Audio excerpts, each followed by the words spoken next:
kahil sen lo zai kahil do me lal pa ro pui ja hi zai tin vorin lal ber chui fa kang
cần thiên lung cùng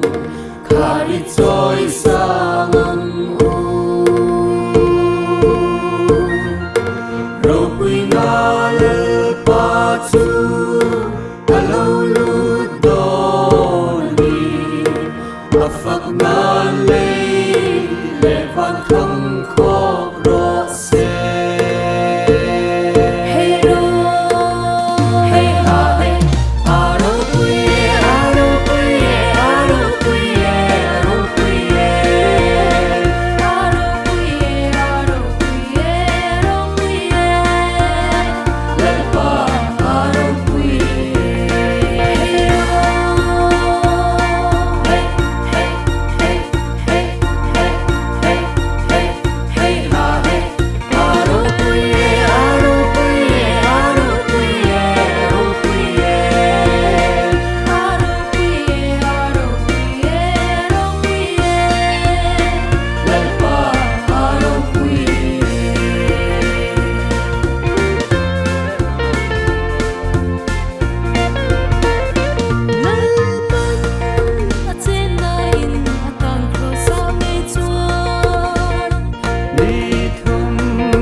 กันชินกันโลกยังสวาตาเอโอ้ยโมอารุปุยเอให้ลาให้อารุปุยเออารุปุยเออารุปุยเออารุปุยเออารุปุยเออารุปุยเออารุปุยเอปะปะรุยเอ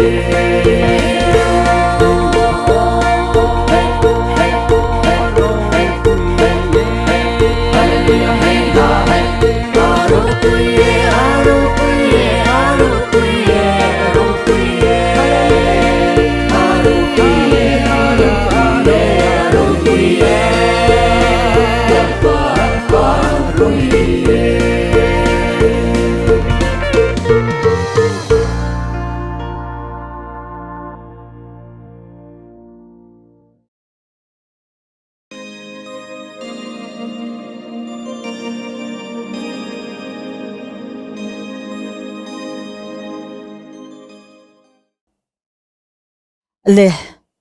lalpan hun tra le hun lom tak mai zanina hian min lo pele ta abaro pui em lalpa hi kantan a tha in aro pui ani kan vani hlo tak em min hruai tu lalpa Israel te pathian kan pathian chungnung per chu fakle choi moin omro se amen lalpa hi avan ro pui em tira u naw te u lalpa dam na in khom pui voi som na lalpan mang thein min hruaya tin har sat na le buai na tam takkara leng ma ila lalpan zanina hian chun zom thei zelin min han hruaya ni aro pui tak zet zetani kan thu pui kha lalpa ko le than ti kha ani zanin hi a then rukna ani azan rukna then rukna hian lalpan thu pui min than sak chu engkong nge izo ti ani engpu ni se pathian le khathu chhiarna i han nei le masa photang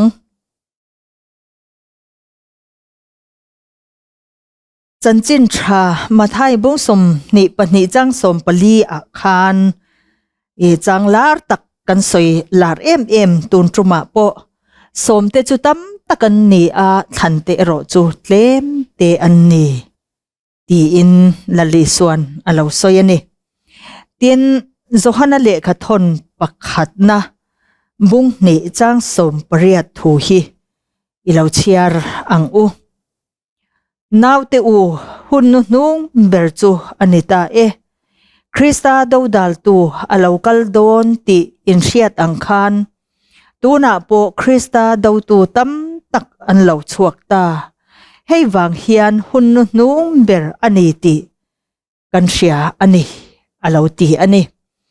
lalpan athu kan han chiar tak te kha atharin hriat thiam na min pe in mal min som sak vek ro se amen engpo ni se pathian lalram thutak thil ti theina ina thil ati dan hi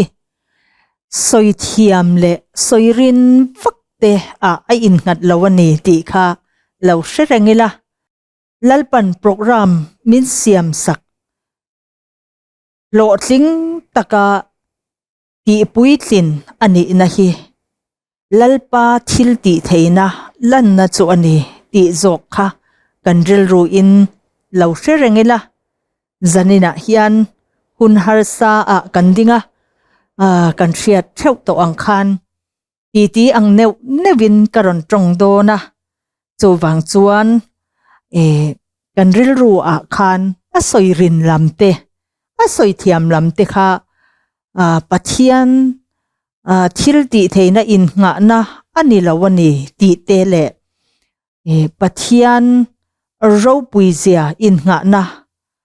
ani lawani ti kha kanril ru in kan lo hretel reng don nia โอเลปะเทียนเลขทูกันเชียร์ตากะคานลัลอีส่วนสมเตจุตั้มตะกันนี่อาทันเตโรจุเต็มเตอันนี่ตีอินอาลาวสอยะไอฮิกันสอยงุนมายาอปอยโมเร่งบกนี่เจ้าวังเงินจันนี่นะโปเฮียนเฮไบบุลจังโตยเตฮีกันสอยอวร์เลจวลโดนนี่ตีค่ะกันเหลาเสียอ่ะละลีส่วนสมเตจุตั้มตะกันนี่อาทันเตโรจุเต็มเตอันนี่อตีทันเตงอินี่สมเตตีค่ะลัลปันจอดเจนี่อิงกงอิโจตีค่ะลัลปันกันทุปุยลัลปาเกาเลทันเตตีอาเชนรูนาทุปุยมินทันสักค่ะอันนี้สมเตจูคริสตาเนนะอินเนนะลอยโจเอตูระสมนิมาเซอันกัลดูลาวะอันโลงไอสักดูลาวบก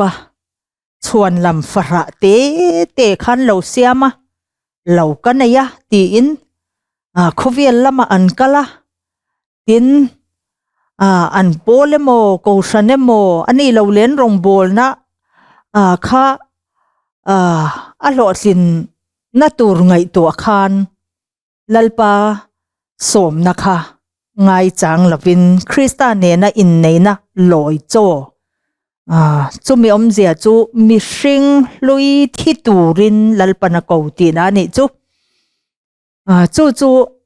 สมเตจวนอันไงสักดูแล้วว่าชวนละมันเสียมาอันกัลดูแล้วบกค่ะอันนี้ยังจวนจูมีเตจูลัลปันหอยสันตาอันนี้ตีค่ะจันจินชามาทายเจียกคานกันหมูกันสอยโตบกก็สมเตเขาจูเอตลักตูมาอันลเวตีอินละลีส่วนลอยจรวยเตขินทูคานสอย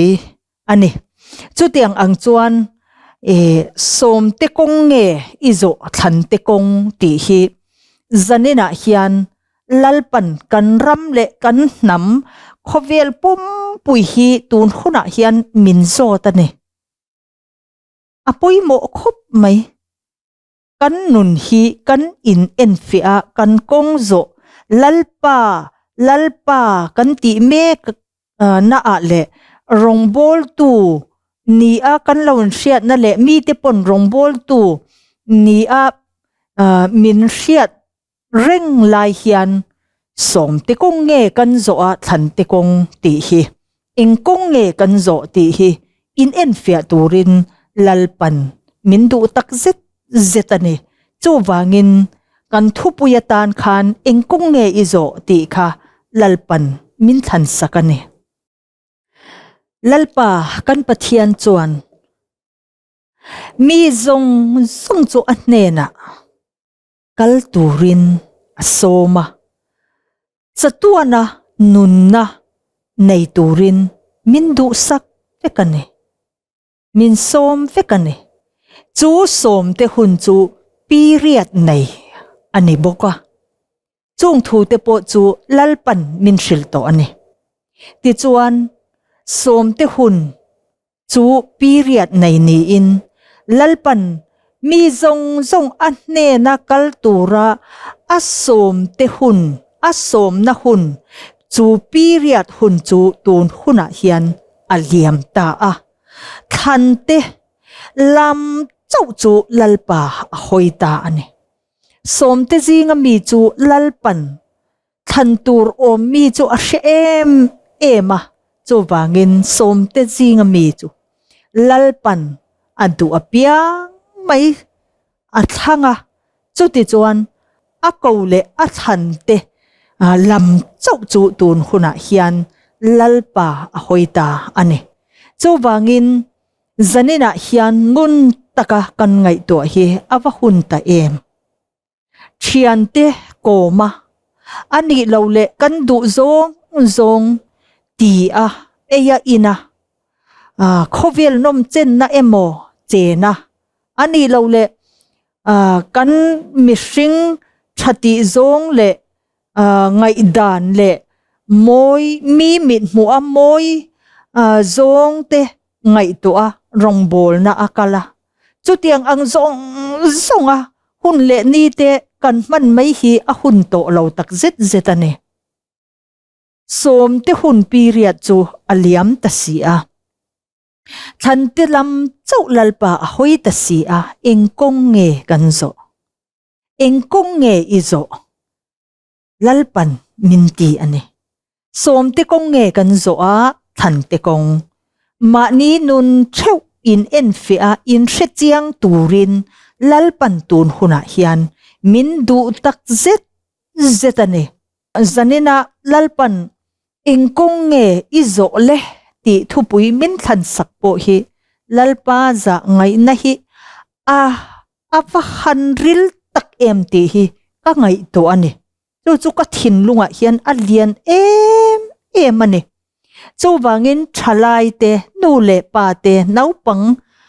Peter putar sei rol po ni ro se he hun nu nung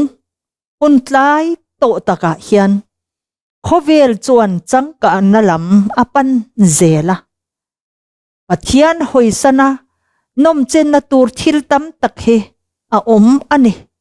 ma se chu tiang ang mai maya hun chu ani to lo tak zetane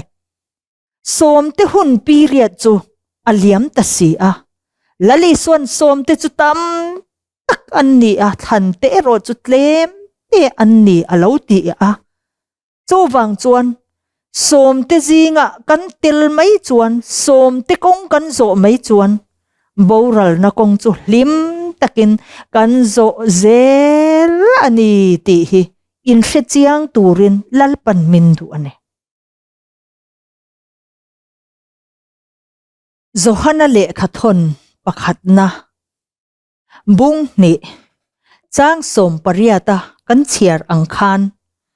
naw te u hun nu ber chu anita Krista daudal tu alokal don ti in siat ang khan tu na po Krista dau tu tam tak an lo chuak ta hei wang hian hun nu ber ani ti kan sia ani alo ti ang hian tun hun hi eng hun nge kan ti chuan tu na pathian le khathu ka chiar ang khan hun nung per chu anita Krista daudal tu antichrist sakol chu tu na hian alokal don ti in siat ang khan alokal tame kani chu wangin Krista daudal tu tam tak chu an lo chuak ta ani ti in kan pathian le khathu chuan min shilani unaw te u kan kong zo hi kan in en fia hi ahunin atul to tak setani ti hi avachiang em eng kong e kan zo ti hi kan in en fia atul tak zeta kanin chir na hun a thlen lo nan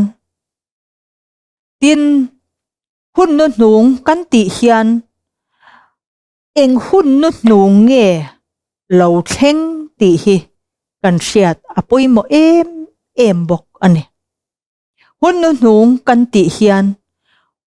hun nu nung tu na hun nu nung kan soi mek hi kan pathian le khathu kan mu angin pathian ne na kal theina hun nu nung ani kan soi hi ti hi kan siat atul tak zet bok ani tun huna hian lalpa pathian ne na kal du apiang mai kan kal theina hun chu aliam tatel tela mitam tak tan phei chuan aliam min makta ani tun huna hian lalpa ko le than ni si lalpa ko le than ni in hrisi lo te tan hian lalpa ko le than kan ni anga lalpa nen kan pan hun hi chete chau hi tem te chau hi lalpan chu hun chu min la pe a chu wangin tun huna hun nut nung kan ti hi lalpa nen kan thlen theina tura lalpa nen kan pan theina tura hun nut nung ber chu ani to ani ti hi kan hriat po atulin apoimo tak zet zetani tuna kan soi ang khan hun nut nung ber chu anita a Krista do dal tu Antichrist boral fapa sakol hun period chu alo thleng chho tameka arap thak em ani chu sakol chuan mi thiang hlimte adole atne phal khopa pathianin hun ape ka wangin tun huna hian kan soito angin sa khwa zong ten pathian an biak khom na tur biak in po satur le hong tura in po cha amopin tun hun khovel hun hi alo om to ani chu wangin lalpa ming kan lam awang ringot le lalpa pathian le khathu soitu speaker kan tiemo rongbol tu kan tiemo te thu soi ngai thak tur ala om mai awang hian ngai thatakin kan om tur ani lo heng pathian thu soi tu ti te zai pol ti te a om reng don a om mup don nasat taka hlom khata zai khata luangin an laron ti chho mup don zo kani ma se chu ti mek lai chuan chung mitam takte chu ngai that takin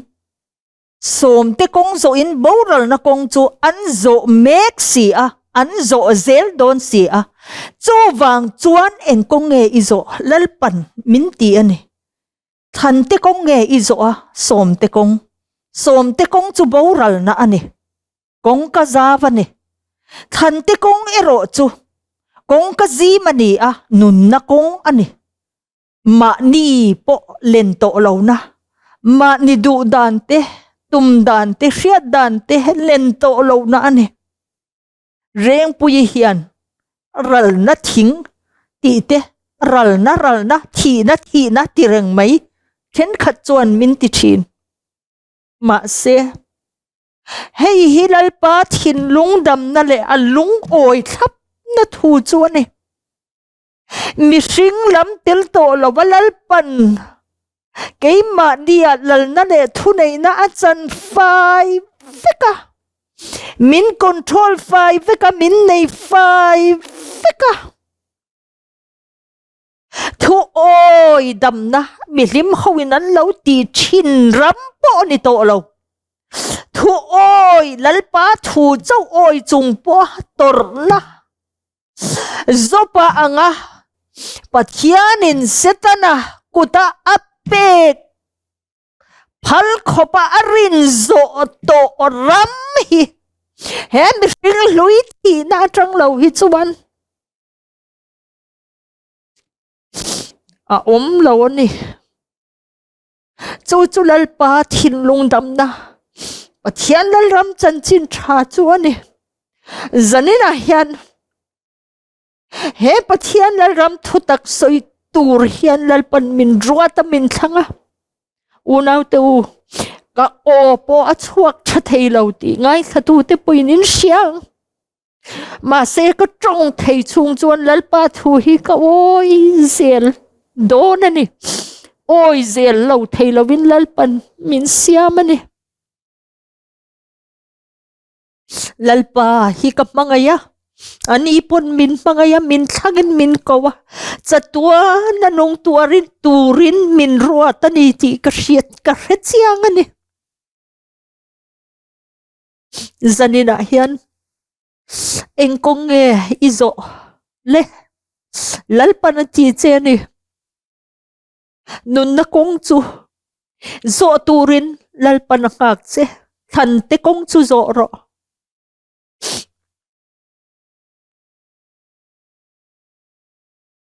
thu soi thiam tak tak te hil mak ti ro pui tak tak te và nó trăng lấy mấy lạc tir thấy khóc hia là thil mak ti te chu ala ron na sa tel tel don sang ni som ni pat ni kan chuang kai ta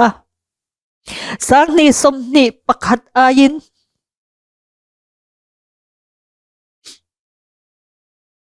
Krista daudal tu Antichrist sakol chuan khovela aro rel na chu aron keng ko na sale zual do na ni himna na sa tak mai khovela hian alo thleng do na ni engkong e izo nung turin lalpan angak che ni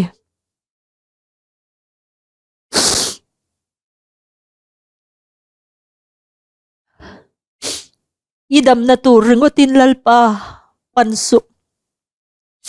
lalpa thin lung ti dama tilom turin lalpa pansok ro lalpa dam na pathian lal ram chu choi mo hinom zel ro se lalpa chu ami te a hian lo dam sel ro se lalpa ko le than lalpa thin lung dam na tura lalpan ashwai te u zam su lalpa in ne na a omani hun har sa le hun khir tak in chunga lo thleng ma se lalpa chuan akal san lo chewani chan chin tha zohana ziak bung som chang som ni pasari atanga som thuma khan eng tin nge kan mu kabiram te chuan ka o an hre thin keipo in an o ka hria mi zui thin ani an hne na chatua nanun na ka pe a an boral le to ngai lawang an boral le to ngai lawanga hallelujah paro pui em ka kuta tangin tu man bin chu sak lawang lali suan ati hallelujah chu chan vo chang tu kan ni lalpa ko le than abiakin thiang lim sa tur atana na apek te hi awahan ro pui em ani hau mi petu kapa chu mi zong ai na ro pui zo ka chu wangin tu man kapa kut atang chuan an chu sak thei lawang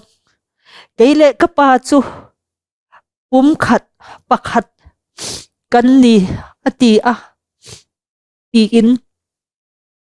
lali swa tongkam kan mu ani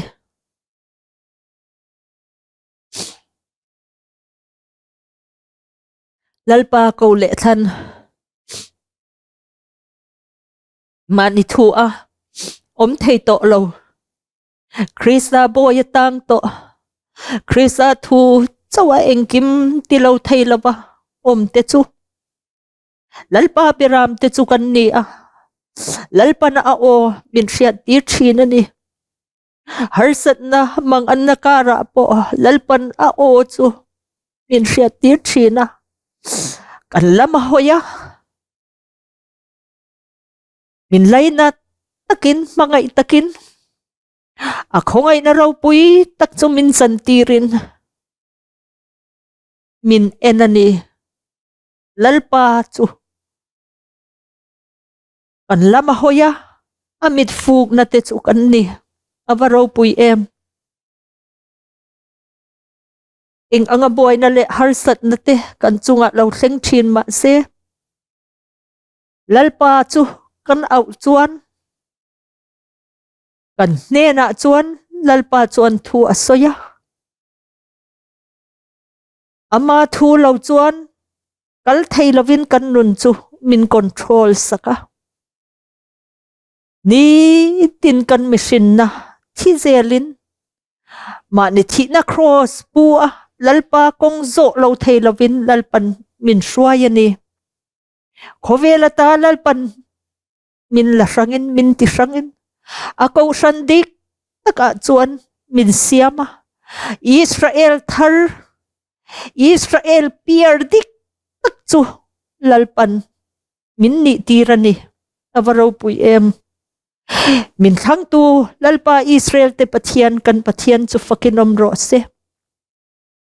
amen hallelujah engkong nge izo le zanin hi hunto berpo animai thayetsin khovel to kanti himo heleilung khovel hi alato mai don lo sakai bak nei hun khovel atopa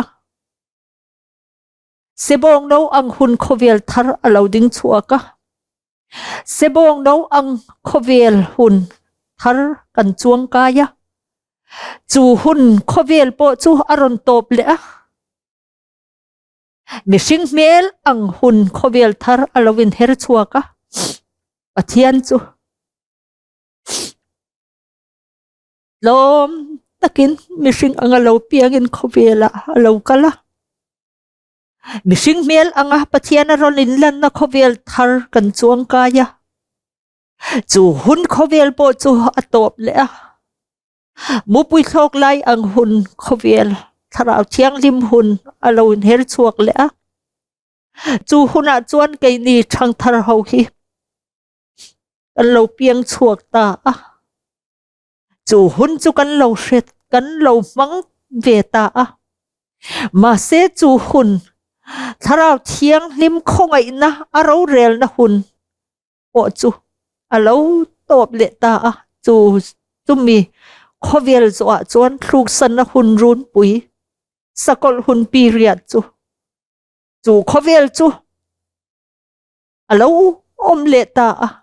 chu hun chu tu na kan mang me kan ni chu ti chuan chu hun khovel chu atop anga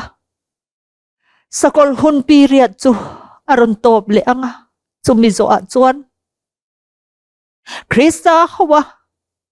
helei lunga nge kum sang ro rel na hun chu khovel thar chu alon her chuak le don ani chu hun ron thlen na tur chu zoram pathian siak thi ram Zion fanu lal na masa thlen na tur rama nge hian alo thing masadon ani chu nun thu a tun huna hian lalpa ko le than te a chuan Krista hawa ro rel na Zion fanulal na masa chu nun thu a lalpan min chan tirin min tem tir ta me kani he sakol hun khovel alo om mek na huna hian chu wang chu ania chu kum sang lalram Krista hawaro rel na hun alo sen huna chuan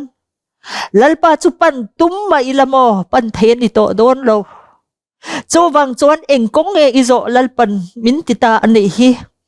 kan kong zo chau hi kanin enfia kan chian hi awa hun to em than te kong nge kan zo som te kong kan soitak ang khan som te kong chu boral na kong ani